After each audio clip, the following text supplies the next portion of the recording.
और खबरों की शुरुआत करेंगे इस वक्त की अहम खबर के साथ। हंदवाड़ा के बटागुंड मावर इलाके में भीषण आग की ये खबर है। आग में कश्मीरी पंडित का घर जलकर खाक हो गया है।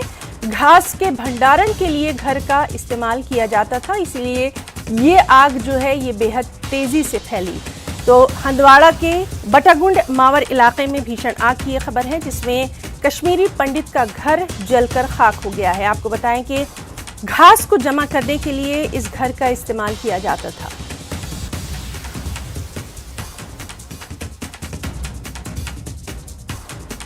तो अहम खबर हंदवाड़ा से, जहां बटागुंड मावर इलाके में भीषण आग, तस्वीरों में आप देख सकते हैं कि आग कितनी भीषण थी और आग में कश्मीरी पंडित का घर जलकर खाक हो गया है। घास के भंडारण के लिए घर का इस्तेमाल किया जाता था।